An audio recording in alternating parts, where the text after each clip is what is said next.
Hey guys, இந்த Thursday நம்ம ஃப்ரெண்ட்ஸோட எங்கே போயிருந்தோம்னு பார்த்தீங்கன்னா ஸ்னோ போலிங் விளையாடுறதுக்காக தான் போயிருந்தோம். இந்த கேம் சென்டரில் பார்த்தீங்கன்னா கிட்ஸ் ப்ளே பண்ணுற மாதிரி நிறைய கேம்ஸ் வச்சுருக்காங்க. கொஞ்ச நாள் முன்னாடி ரொம்பவே ட்ரெண்டிங்கில் போயிட்டு இருந்த செல்ஃபி பூத்துமே அங்கே இருக்குது. முக்கியமாக சிறுசுலேருந்து பெருசு வரைக்கும் ரொம்ப ரொம்ப இன்ட்ரெஸ்ட்டாக ப்ளே பண்ணக்கூடிய ப்ளே ஸ்டேஷன் கூட அங்கே வச்சுருக்காங்க. மேக்ஸிமம் தேர்ஸ்டே நைட்னா நம்ம ஃபுட்பால் இல்லைன்னா கிரிக்கெட் தான் விளையாட போகிறோம். ஸோ இந்த வாட்டி ஒரு சேஞ்ச் இருக்கட்மெண்ட் தான் இந்த ஸ்னோ போலிங் வந்திருந்தோம். ஃபர்ஸ்ட் டைமாக இந்த கேமை நம்ம இப்போ தான் விளையாடுறோம். ஸோ முதல்ல போட்ட யாருக்குமே இந்த கேம் சரியாக வரல. போக போக பார்த்தீங்கன்னா கேம் நமக்கு சிறப்பாகவே செட் ஆயிடுச்சு. அப்புறமா பார்த்தீங்கன்னா சிங்கிள் பால்லே நிறைய ஸ்ட்ரைக்கும் எடுத்தோம்.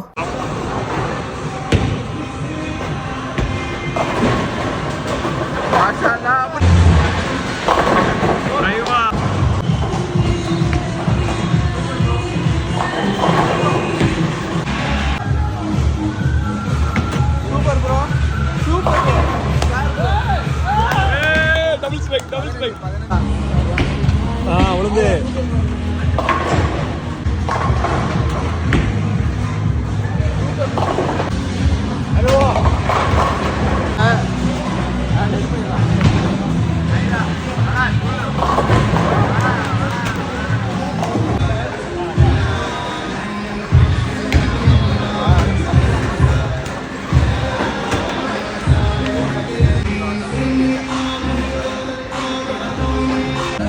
டைம் கிடையாதுப்பா.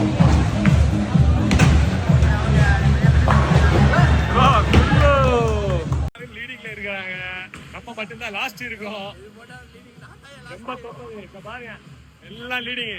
ஓகே, பாப்போம் இந்த ஷூட்ல எப்படி வந்து.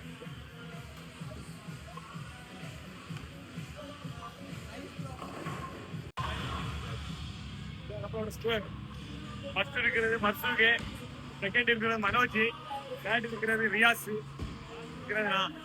இந்த கேம் ப்ளே பண்ணுறதுக்கு பார்த்தீங்கன்னா உண்மையாகவே சிறப்பாக இருந்துச்சு. இந்த கேமுக்கு பார்த்தீங்கன்னா ஒரு ஆளுக்கு 45 ரியால்ஸ் 20 பால்ஸ் கொடுப்பாங்க. இந்த கேம் சென்டரோட நேம் பார்த்தீங்கன்னா விங் போலிங். இது எங்கே இருக்குன்னு பார்த்தீங்கன்னா தபுக் பிரின்ஸ் ஃபஹத் பார்க்கோட பார்க்கிங் ஏரியாவில் தான் இருக்குது. ஸோ நீங்கள் தபுக்லேருந்து இந்த மாதிரி ஸ்பாட்டை விசிட் பண்ணணும்னு நினச்சிங்கன்னா கண்டிப்பாக விசிட் பண்ணி பாருங்க.